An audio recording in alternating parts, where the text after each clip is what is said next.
한 사람이 세상에 태어나서 사회에서 건강하게 살아가기 위해서 많은 것들이 필요합니다. 근데 그 중에도 굉장히 중요한 게 뭐냐면 부모의 사랑이에요. 사람이 어리든 나이가 들었든 세상을 살아가면서 험한 인생을 겪어 지나갈 때 든든한 버팀목이 되어주는 게 뭐냐면 부모의 사랑이에요. 아무리 나이가 들어도 부모님이 살아 계신 것과 살아 계시지 않는 게 이게 마음의 안정감이 달라요. 제가 부모님 돌아가고 난데 늘 이제 부모님이 아니고 아버님이 돌아가고 난데 늘 마음의 허전함들이 살아 계셨으면 좋았을 걸 하고 계셨으면 좋았을 걸 하는 순간들이 굉장히 많아요. 왜냐하면 살아 계신 것만으로도 건강하지 않더라도 살아 계신 것만으로도 굉장히 큰 힘이 되는 그게 부모라는 존재예요. 근데 반면에 사회에서 일어나는 많은 범죄의 뿌리를 찾아 들어가다 보면 뭐와 마주치냐면 왜곡된 부모와의 관계가 그 원인인 경우가 굉장히 많습니다. 그걸 이제 들어가다 보면 그 이제 결국은 그 뿌리가 어디냐면 왜곡된 부모와의 관계, 사랑 이게 이제 문제가 물론 거기다 다 탓을 할 수는 없지만 거기에 이 관계된 게 너무 많더라는 거예요. 제2차 세계대전 이후에 전쟁으로 부모를 잃은 불황아와 고아들이 많이 생겨났어요. 근데 이들이 자라면서 공통적으로 겪는 현상이 있었습니다. 그게 뭐냐면 사회적인 관계의 어려움을 겪더라는 거예요. 성공하기도 하고 잘 나가기도 하는데 관계의 어려움을 다 겪더라는 거예요.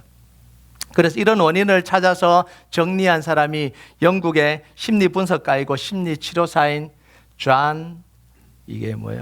보울비라는 사람이, 존 보울비라는 사람이에요. 이 사람이 만들어낸 이론이 애착이론입니다. Attachment Theory라는 이론을 만들어냈어요. 애착 이론에 대해서 제가 전문가도 아니고 잘 모르는데 간단하게 설명하면 이런 거예요. 부모와의 사랑 안에서 관계가 잘 형성된 아이들이 자라서 부모와 분리불안을 잘 극복하고 사회에 잘 적응하더라는 거예요. 이게 그런 거예요. 거기 보니까 아기들은 부모의 품을 위험이 다가올 때 다시 돌아갈 수 있는 안전한 기지로 여긴답니다. 막 이렇게 기어다닐 때 막 갔다가 한 번씩 돌아보잖아요. 이렇게 불안해지면 조금 갔다가 다시 되돌아오는 거예요. 기지로 돌아오는 거예요. 안전한 기지로, 본부로 돌아오는 겁니다. 그러니까 이게 부모의 사랑을 깊이 느끼는 아이는 가는 거리가 더 멀어진다고 그래요. 이렇게 떨어지는 거리가 더 멀어진다고 그래요. 이제 걷기 시작하면 이제 그 거리가 더 멀어져요. 네, 여기 있다가 우리 펠로시볼로 이렇게 갑니다. 그리고 험한 얼굴을 가진 집사님 한 번 만나면 이러고는 부모님께 돌아가잖아요. 울고 이제 돌아가잖아요. 안전한 기지가 되어주니까 언제든지 돌아갈 수 있는 거예요. 그러니까 이걸 계속해서 반복을 하는 거예요. 떨어졌다가 돌아왔다가 떨어졌다가 돌아갔다가 안전한 기지가 있으니까 언제든지 위험을 만나면 되돌아올 수 있는 데가 있는 게 그게 엄마의 품이에요. 부모님의 이 사랑이에요. 그러면서 이 부모와의 관계가 사랑의 관계가 잘 형성된 사람일수록 건강하게 형성된 사람일수록 부모와 떨어지는 이 분리 불안을 극복하고 사회로 잘 나갈 수 있다는 거예요. 이때 가장 필요한 게 뭐냐면 부모의 사랑, 신뢰, 격려, 수용 이게 이 아이들에게 가장 필요한 거라는 거예요. 여러분 우리가 신앙생활하면서 가장 중요한 게 뭐냐면 하나님과의 건강한 관계를 형성하는 거예요. 하나님과의 사랑의 관계를 건강하게 형성해 가야 우리 신앙이 건강할 수 있어요. 하나님 관계가 건강해야 하나님의 애착 관계가 건강해야 현실에서 다가오는 많은 문제들을 우리가 잘 넘어갈 수 있습니다. 그런데 많은 사람들이요 하나님에 대한 왜곡된 상을 가지고 있어요. 가장 극단적인 두 형태가 뭐냐면 첫 번째는 하나님께 사랑을 느끼는 게 아니라 두려움을 느껴요. 하나님을 떠올리면 포근한 아버지처럼 포근한 엄마처럼 사랑이 느껴져야 되는데 사랑을 못 느끼고 두려움을 느끼는 사람들이 있어요. 하나님은 내가 조금만 잘못해도 나를 야단치실 것 같은 거예요. 벌을 내리실 것 같다는 무서운 분으로 생각하는 사람들이 있어요. 그래서 내가 뭔가를 잘해야 하나님이 사랑하는 거예요. 그래서 늘 잘하려고 하는 강박관념에 사로잡혀 있습니다. 그리고 신앙생활 잘하다가도 조금만 못하면 하나님이 나를 혼내실 것 같고 나를 벌하실 것 같은 이 죄책감에 사로잡히고 주눅이 들어있는 거예요. 그래서 다른 사람이 볼 때는 신앙생활을 잘하고 있는 것 같은데 스스로 주눅이 돼 있고 스스로 죄책감을 사로잡혀 있고 이런 분들이 굉장히 많아요. 또 두 번째는 뭐냐면 하나님을 자기를 지키는 사랑의 수호신 정도로 생각하는 분들이 있어요. 내가 어떤 일을 해도 다 용서하시고 다 받아주시고 다 사랑해 주시는 거예요. 자신의 모습은 돌아보지 않고 무조건 사랑, 무조건 용서, 무조건 수용을 바라는 거예요. 하나님은 절대로 화를 내시면 안 돼요. 하나님은 절대로 야단치면 안 돼요. 사랑만 해줘야 돼요. 하나님의 얼굴은 굳어져도 안 돼요. 사랑만 해줘야 되는 거예요. 여러분, 이런 경우는 신앙의 훈련이 되지 않아요. 믿음으로 도전하고 자기를 처복종시켜가고 하나님의 뜻을 이루기보다 자기 편안함을 추구하는 거예요. 둘 다 잘못된 거예요. 둘 다. 여러분, 우리가 느끼는 하나님이 아니라 성경에서 말씀하시는 하나님을 받아들여야 되는 거예요. 많은 경우 우리가 그냥 느끼는 하나님을 하나님이라고 생각하고 살아가요. 아니에요. 우리는 그걸 고쳐야 돼요. 성경에서 말하는 하나님이 어떤 하나님인지 우리가 그걸 받아들이고 그 하나님과 우리가 관계를 맺어가야 돼요. 여러분, 지금까지 신명기를 쭉 설교를 했는데요, 신명기에 나타난 하나님은 어떤 하나님입니까? 이스라엘 백성들을 애굽에서 탈출시켜서 가나안 땅으로 데려가시는 하나님이에요. 그 과정 속에서 나타난 하나님은 크고 두려운 하나님입니다. 강한 하나님이에요. 무서운 하나님이십니다. 애굽에 열재앙을 퍼부어서 바로를 완전히 굴복시켜버립니다. 그 대단한 바로를, 열재앙을 내려서요 바로를 굴복시켜버리잖아요. 얼마나 대단한 하나님이에요. 불 가운데 말씀하시는데 두려워서 그 소리를 들을 수가 없는 거예요. 이스라엘 백성들이 제발 하나님이 우리에게 말씀하지 않게 해주십시오 이렇게 이야기를 했어요. 홍해가 가로막고 있어도, 사막이 가로막고 있어도 그곳에서 길을 내시고 강력한 능력으로 돌파하시는 분이 하나님이세요. 자기의 백성을 광야로 몰아넣어서 40년 동안 훈련시키시고 낮추시고 엄청난 고통 속에 있게 하신 분도 하나님이세요.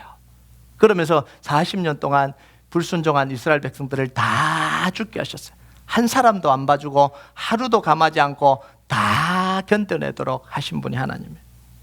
아무리 강력한 적이 대적해와도 우레와 말벌들을 통해서 그 적들을 다 물리치시는 분이 하나님이에요. 자, 하나님의 이런 크고 두려운 모습만 강조하면 우리는 하나님을 오해할 수 있어요. 마치 하나님은 하나님이 원하시는 목표를 이루기 위해서 백성들의 힘겨움은 별로 공감하지 못하시는 분 같아요. 일단 가나안 땅을 가야 돼요. 출애굽시켜서 가나안 땅에 데려가야 돼요. 하나님의 말씀에 불순종한 사람은 다 죽이시고 말 잘 듣는 사람만 데려가시는 하나님 같아요. 그러지 않아요? 아주 힘겨운 훈련을 시켜서 그 훈련에 살아남는 사람만 자기 백성이다라고 이야기하시는 것 같아요. 여러분, 이렇게 느끼지 않으십니까? 근데 기억해야 되는 사실이 뭐냐면요, 크고 두려운 하나님의 모습은 우리를 향해 있는 게 아니에요. 우리의 대적들을 향해 있다라는 거예요. 하나님은 한 번도 그 두렵고 진노하시고 이런 모습을 우리에게 쏟아부은 적은 없어요. 출애굽을 할 때요, 그 모든 게 어디에다 쏟아부어졌어요? 하나님의 백성을 대적하는 데 쏟아부어진 거예요. 하나님은 우리를 대적하시는 분이 아니라 하나님은 우리를 위하시는 분입니다. 아멘 하십니까? God is not against us. God is for us. 이게 우리가 기억해야 될 사실이에요. 여러분 보세요. 시편 34편 15절에서 16절까지 같이 읽겠습니다. 시작. 여호와의 눈은 의인을 향하시고 그의 귀는 그들의 부르짖음에 귀를 기울이시는도다. 여호와의 얼굴은 악을 행하는 자를 향하사 그들의 자취를 땅에서 끊으려 하시는도다. 여러분, 하나님의 눈은 어디를 향한다고요? 고통받는 의인과 하나님의 백성들을 살펴보시고요, 하나님의 귀는 고통당하는 하나님의 백성들의 소리에 귀를 기울여 주시는 분이에요. 인자한 눈으로 늘 귀 기울여 주시는 분이 하나님이에요. 그런데 하나님의 진노의 얼굴은 어디로 향하고 있다고요? 악인들을 향해서 그 자취를 땅에서 감추어버릴 만큼, 없애버릴 만큼 분노의 얼굴로 그들을 바라보고 계시는 거예요. 여러분, 우리를 바라보시는 눈빛과 악인들을 바라보는 얼굴은 다른 얼굴이에요. 여러분, 하나님이 우리에게, 하나님의 백성들에게 가끔씩 엄격한 것을 요구하실 때가 있어요. 그것은 진노하시는 게 아니라 훈련하시는 겁니다. 착각하시면 안 돼요. 그 진노로 우리를 바라보시는 게 아니에요. 훈련하기 위해서 바라보시는 거예요. 여러분, 혹시 여러분이 자녀들에게 정말 내가 죽이고 싶은 원수들에게 하는 그 표정을 자녀들에게 지어본 적이 있어요? 부모가 그러질 않아요. 화가 나서 야단을 치더라도 그런 표정으로는 하지 않습니다. 엄격하게는 하지만 자기의 이 원수나 자기가 죽이고 싶은 그런 사람들에게 쏟아붓는 이 분노와 이 진노의 표정을 자녀들에게 쏟아붓지는 않아요. 구분이 됩니다. 아빠가 아무리 무서워도요, 자기 자녀들에게는 분노를 쏟아내지는 않아요. 가끔씩 엽기적인 기능에서 가정에서 그런 일이 있을 수는 있지만 그렇지 않아요. 자녀를 바라보는 눈, 자녀를 바라보는 엄격함과 이 내 적들을 바라보는 이건 다른 거예요. 여러분, 왜 하나님이 우리에게 엄격함을 말씀하시냐? 하나님의 백성으로 다듬기 위해서 그러신 거예요. 신명기 8장 15절 16절 한번 읽어볼까요? 하나님의 마음이 나옵니다. 같이 읽겠습니다. 시작. 너희를 간도하여 그 광대하고 위험한 광야 곧 불뱀과 정갈이 있고 물이 없는 간조한 땅을 지나게 하셨으며 또 너를 위하여 단단한 반석에서 물을 내셨으며 내 조상들도 알지 못하던 만나를 광야에서 내게 먹이셨나니 이는 다 너를 낮추시며 너를 시험하사 마침내 내게 복을 주려 하심이었느니라. 여러분의 뭐가 들어와요? 눈에는 마침내 내게 복을 주려 하십니다. 이게 하나님의 목적이에요. 하나님의 강력하고 두렵고 무서운 모습은 우리에게 진노를 쏟아부을 때 모습이 아니에요. 우리의 대적들을 향해서 쏟아붓는 모습이고요. 하나님의 엄격한 모든 행동은 마침내 내게 복을 주려 하심이라는 대명제 안에서 이루어지는 사랑의 행동이에요. 하나님은 우리에게 사랑으로 대하시는 거예요. 채찍질 할 때도, 연단할 때도, 훈련할 때도 그 대전제는 뭐냐면 마침내 내게 복을 주기를 원한다라는 사랑의 전제 안에서 하는 거예요. 여러분, 이게 부모잖아요. 죽기를 바라면서 아이들을 훈육하는 부모가 어디 있어요? 진노를 쏟아붓기 위해서 아이들을 야단치는 부모가 어디 있겠어요? 마침내 내게 복을 주려 하십니다. 이 사랑의 큰 전제 안에서 아이들을 야단치기도 하고 매를 들기도 하고 훈련시키기도 하는 거잖아요. 그게 사랑이에요. 여러분, 오늘 말씀이 3절 짧은데요, 이 짧은 말씀 속에서도 이스라엘 백성들을 사랑하시는 하나님의 모습이 나와요. 본문이 짧다고 설교가 짧은 건 아니에요. 짧아질지도 몰라요. 41절 한번 읽어볼까요? 41절 같이 읽겠습니다. 시작. 그때 모세가 요단 이쪽 해 돋는 쪽에서 세 성읍을 구별하였으니, 하나님이 요단 동쪽편의 땅을 점령하고 세 성읍을 구별해서 뭘 만들었냐면 도피성이라는 걸 만들었습니다. 자, 도피성의 목적이 42절에 나오는데요, 42절 한번 읽어봅시다. 시작. 이는 과거에 원한이 없이 부지 중에 살인한 자가 그곳으로 도피하게 하기 위함이며 그 중 한 성읍으로 도피한 자가 그의 생명을 보전하게 하기 위함이라. 도피성의 역할은 뭐냐면 자기를 죽이려고 오는 피해 보복자로부터 구원을 얻는 것이 이 도피성입니다. 자, 오늘은 도피성에 대한 자세한 이야기는 하지 않을 겁니다. 19장에 도피성이 나오기 때문에 그때 정확하게 다 다룰 거예요. 오늘은 원리만 좀 이야기를 하려고 합니다. 도피성은 한마디로 말하면 이 구원이에요. 구원을 의미합니다. 도피성은 예수님의 모습을 보여줘요. 십자가를 보여주는 게 이게 구원이에요. 신명기에는 십자가가 나오지 않지만 신명기의 십자가가 어떻게 보면 도피성이에요. 근데 여기서 중요한 건 뭐냐면 하나님이 언제 도피성 계획을 발표하셨냐가 중요합니다. 언제 이 도피성을 만들라고 하셨냐가 중요한 거예요. 도피성은 가나안 땅을 점령하고 난 뒤에 살아보니까 도피성이 필요하다 그래서 만든 게 아니에요. 억울하게 사람들이 죽으니까 이거 죽으면 안 되겠다 그럼 도피성을 만들자 이렇게 해서 만든 게 아니에요. 가나안 땅을 정복하기 전에 이미 하나님은 도피성 계획을 발표하셨습니다. 그것도 모압 평야가 아니라 어디서 발표하셨냐면 시내산에서 발표를 하셨어요. 여러분 한번 볼까요? 출애굽기 21장 13절 같이 읽겠습니다. 시작. 만일 사람이 고의적으로 한 것이 아니라 나 하나님이 사람을 그의 손에 넘긴 것이면 내가 그를 위하여 한 곳을 정하리니 그 사람이 그리로 도망할 것이며, 한 곳을 정하리니 바로 이게 도피성이에요. 자, 이게 왜 중요하냐면요, 하나님의 모든 일은 구원의 선포로부터 시작합니다. 도피성은 구원이에요. 구원을 선포해놓고 하나님이 일을 시작하시는 거예요. 가나안 땅 정복은 구원의 선포로부터 시작이 됐습니다. 가나안 땅을 정복하면 내 백성이 되고 가나안 땅에 실패하면 내 백성이 아니다, 이게 아니에요. 가나안 땅을 정복하기 전에 이미 이스라엘 백성들은 하나님의 백성으로 선포해 주신 거예요. 가나안 땅을 정복하기 전에 이미 하나님은 구원을 선포해 주신 거예요. 하나님의 백성으로서 가나안 땅을 정복해 들어가는 겁니다. 여러분, 이 부분이 세상의 종교와 우리가 믿는 하나님과 완전히 극명하게 갈라지는 부분이 바로 이 부분이에요. 종교는요, 자기 노력으로 구원을 얻습니다. 돌을 닦고 어느 경지에 이르면 자기 위안도 느끼고요, 자기 평안도 느끼고요, 이걸 구원이라고 해탈이라고도 이야기를 하고요. 자기 수련을 통해서 얻어지는 결과가 이 종교의 만족이고 구원이에요. 바로 구원을 선포하지 않습니다. 어떤 종교도요, 바로 구원을 선포하는 종교는 없어요. 자기가 훈련된 만큼 성취하는 거예요. 구원을 누가 이루어가냐면 자기가 이루어가는 거예요. 자기가 노력한 만큼 이루어가는 거예요. 이게 종교예요. 그런데 복음은 정반대입니다. 구원은 하나님의 전적인 은혜로 주어지는 게 이게 구원입니다. 여러분, 구원은 자신을 갈고 닦고 자기가 어느 순간 경지에 오르고 난 뒤에 성숙해지고 이제 구원받을 자격이 됐구나, 이제 구원을 받아라, 이렇게 하는 게 아니라는 이야기예요.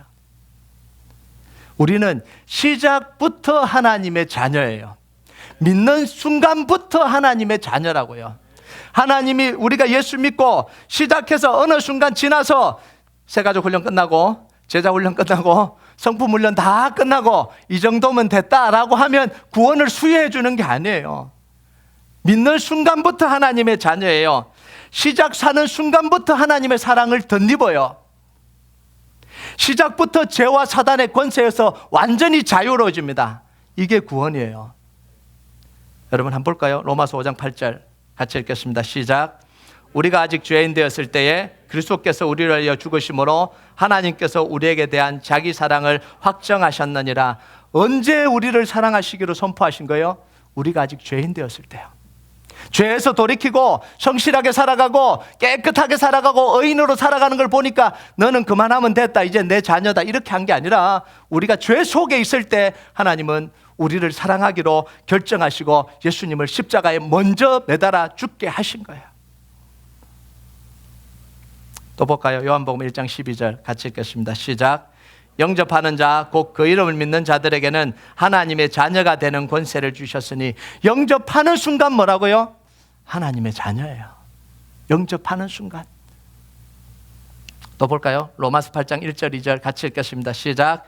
그러므로 이제 그리스도 예수 안에 있는 자에게는 결코 정죄함이 없나니 이는 그리스도 예수 안에 있는 생명의 성령의 법이 죄와 사망의 법에서 너를 해방하였습니다.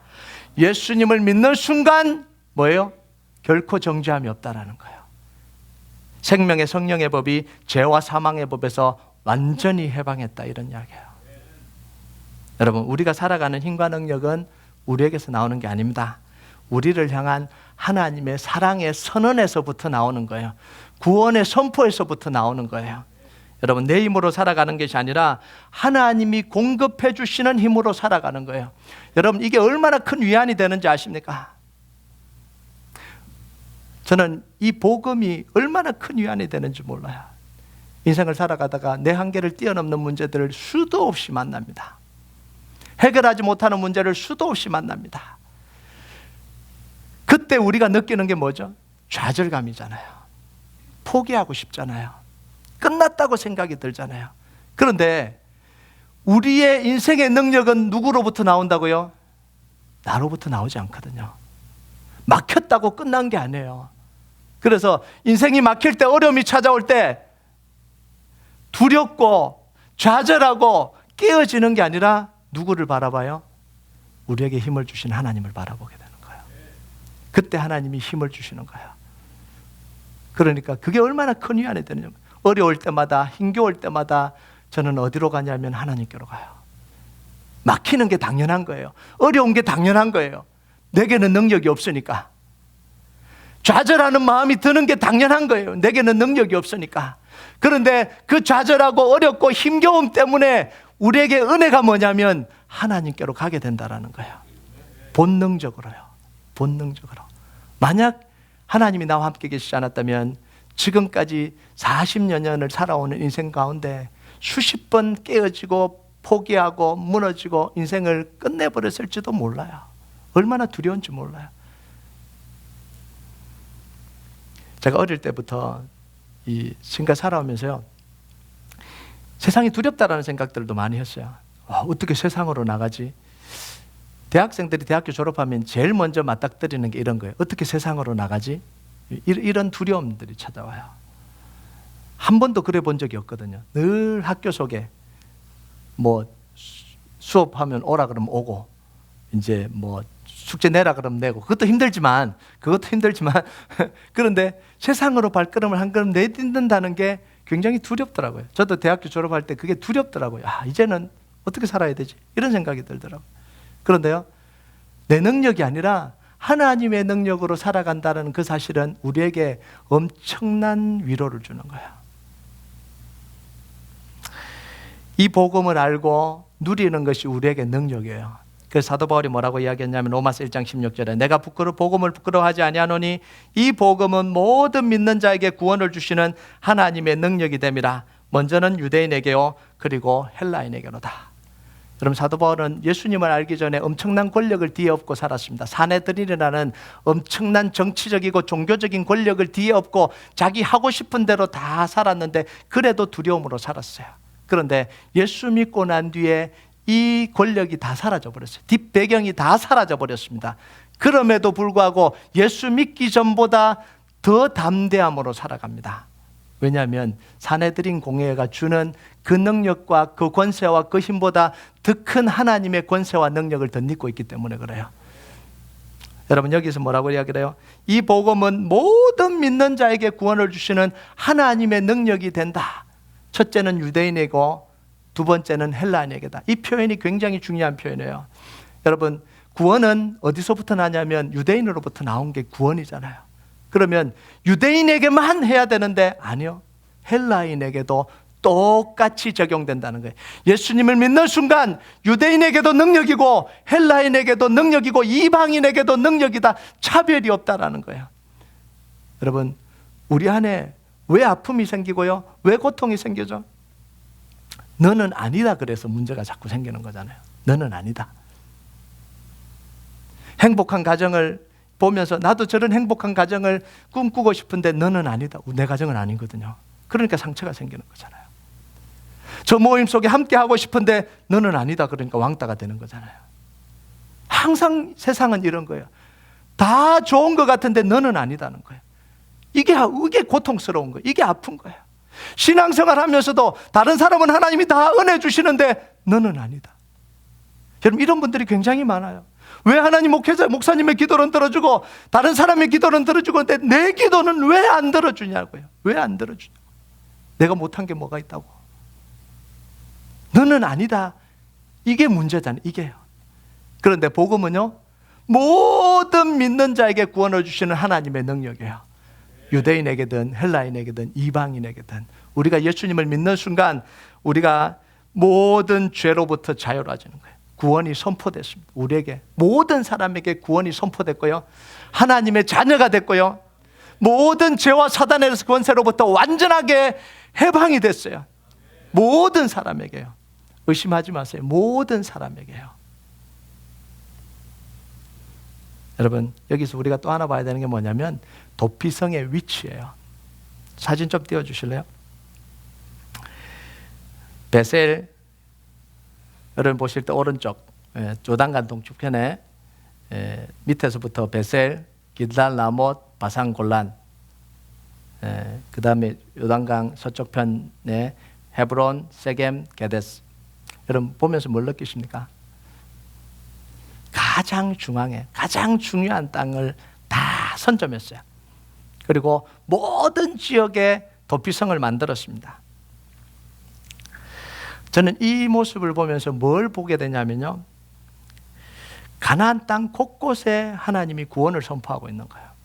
도피성을 지으면서 가장 중요한 곳에, 가나안 땅 전역에 다 이 구원을 선포하고 계시는 거예요. 가나안 땅 모든 곳에 십자가의 복음, 구원의 복음이 새겨진 거예요. 여러분 이제 안 띄워주셔도 돼요. 신명기는 율법서라 그러는데요, 신명기의 곳곳에 보면 하나님의 구원이 선포가 되어 있어요. 계속해서 우리가 보게 되겠지만 십자가는 나타나지 않아요. 십자가가 명시적으로 나타나지 않지만 하나님의 이 구원의 복음이 신명기 속에 계속해서 선포되고 있어요. 여러분 우리 인생 가운데요, 날마다 십자가 구원이 선포돼야 됩니다. 우리 인생의 모든 영역 가운데 계속해서 십자가의 복음이 선포가 돼야 돼요. 우리의 인생의 모든 영역이 십자가 구원으로 뒤덮여야 돼요. 여러분 입양 온 아이가 자녀로서 안정감을 누리고 살기 위해서 부모에게 너는 내 아들이다 내 딸이라는 말을 몇 번 들어야 될까요? 한번 생각해 보세요. 자녀를 입양했어요. 우리 집 문 열고 들어오는 순간 가르쳐줘요. 너는 이 집의 아이고 내 딸이야, 내 아들이야, 잊지 마. 그러면 끝날까요? 아니요, 그걸로 끝나지 않아요. 수십 번, 수백 번, 수천 번 해도 모자라요. 머리로는 알죠. 내 아들이다, 내 딸이다. 어려움 있을 때마다 나에게 이야기하게 내가 아빠야, 내가 엄마야. 아무리 이야기해도 수백 번 해도 모자라요. 그 아이는 계속해서 그 이야기를 들어야 돼요. 계속해서 그 이야기를 들어야 됩니다. 언제까지요? 머리로 알고, 가슴으로 알고, 감정적으로 알고, 본능으로 할 때까지. 본능으로요. 여러분 머리로 하는 거 가지고는요 안 돼요. 어려움이 찾아올 때요, 머리는 아빠지 엄마지 맞아. 그런데 몸이 안 가요. 아빠하고 안 가요. 못 가요. 언제 가야 되냐면 언제까지? 본능으로 할 때까지 가야 이게 뛰어가는 거예요. 뛰어가는 거예요. 자기 자식은 본능으로 알잖아요. 본능으로요. 그 집에서 태어난 아기들은 본능으로 아빠한테 뛰어갑니다. 잠자고 있어도 눈을 이렇게 아빠 일어나 이러고 눈을 벌려요. 근데 입양 온 아이는 못 그래요. 아빠인지를 알면서도요, 도와준다는 거 알면서도요, 깨워야 된다는 거 알면서도요 못해요. 여러분 우리가, 여러분 복음을 얼마나 알고 있습니까? 예수님 우리를 위해 십자가에 돌아가셨어요. 우리가 예수님을 믿는 순간 죄사함 받았어요. 우리가 예수님 믿는 순간 우리의 모든 사단과 죄와 이 무거운 짐들, 죄악들이 다 끝났어요. 하나님께 도움을 요청하면 언제든지 들어주세요. 우리에게 기도의 능력이 있어요. 언제든지 기도하면 돼요. 그런데 그게 우리의 본능이 되기 전까지는요, 본능이 되기 전까지 아는데 안 돼요. 아는데 안 돼요. 주일날 와서 한번 또 이야기해주면 그렇지, 또 잊어버렸네. 그러니까 매번 복음이 선포돼야 되는 거예요.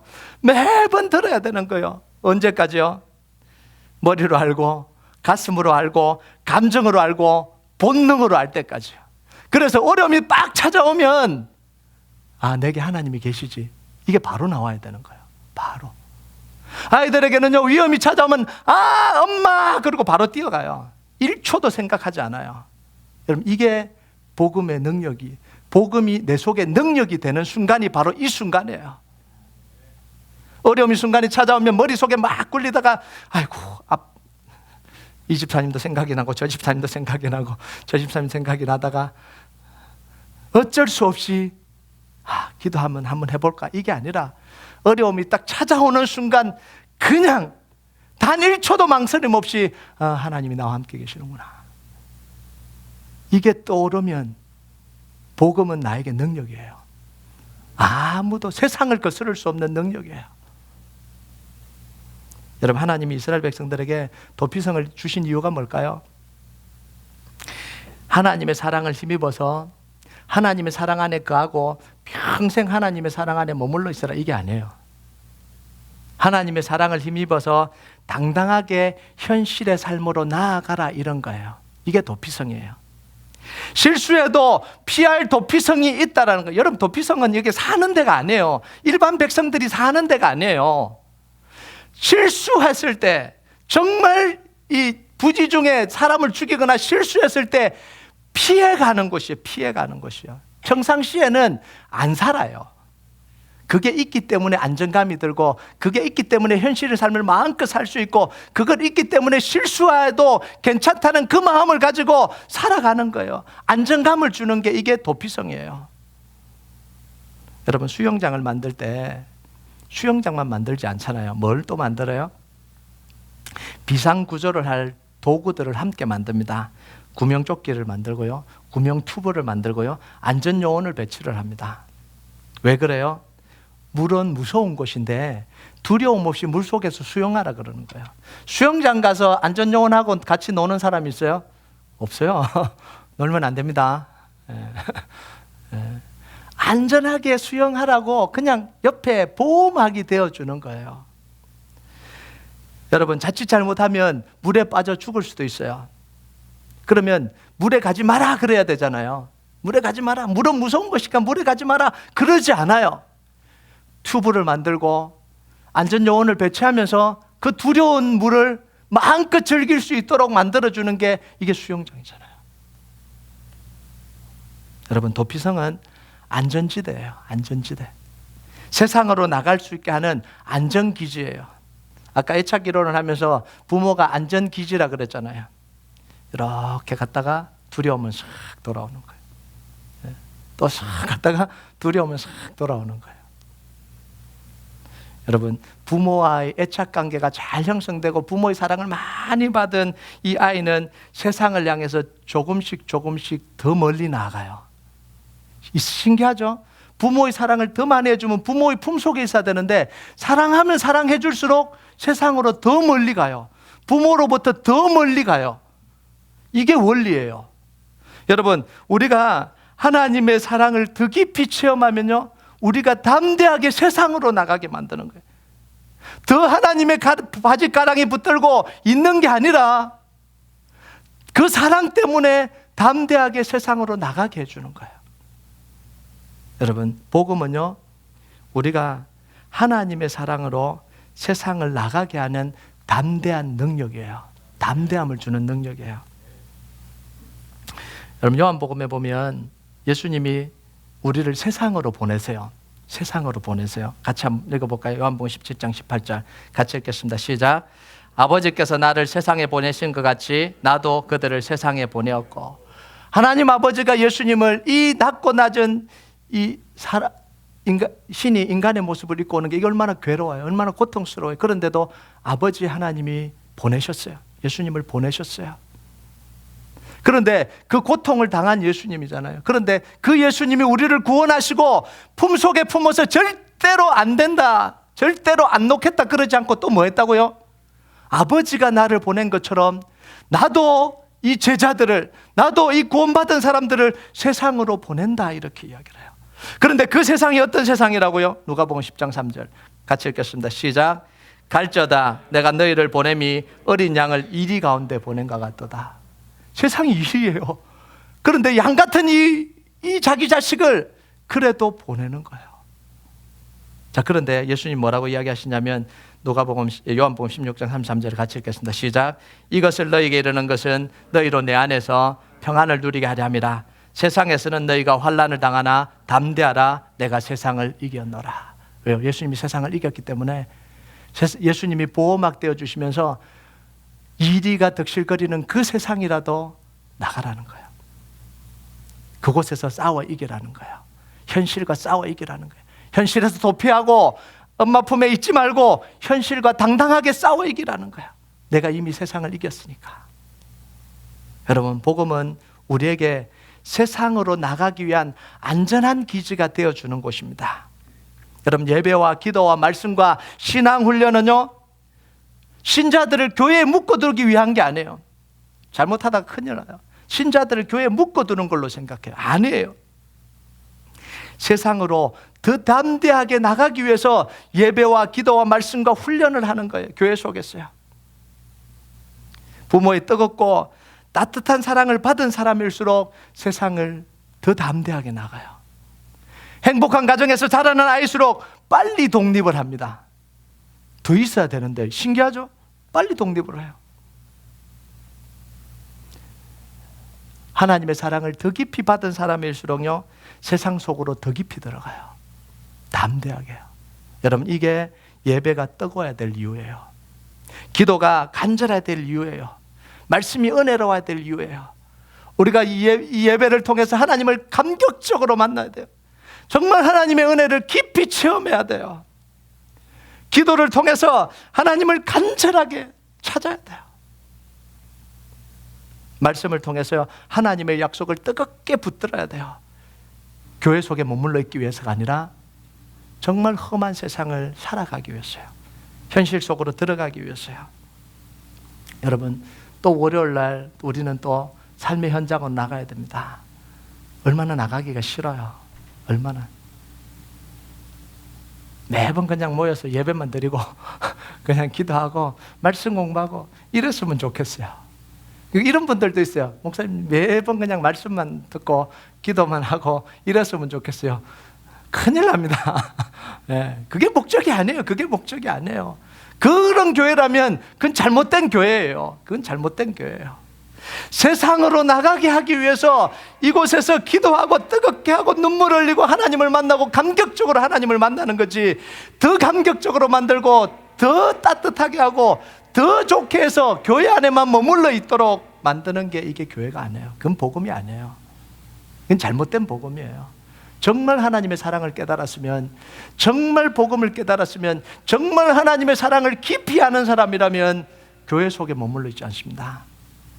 세상으로 나가게 됩니다. 현실의 삶을 살아가게 돼요. 능력을 가지고 살게 됩니다. 여러분, 우리 교회가 하나님과의 깊은 사랑의 관계를 맺어가는 영적인 안전한 기지가 되길 주님의 이름으로 축복합니다. 그리고 여러분, 한 사람 한 사람이 세상의 왕과 제사장이 되어서 복의 근원이 되어서 직장으로, 삶의 현장으로, 학교로 모든 담대함을 가지고 복음을 가지고 여러분 나아가는 정말 믿음 있는 신앙 있는 여러분 되시길 주님의 이름으로 축복합니다.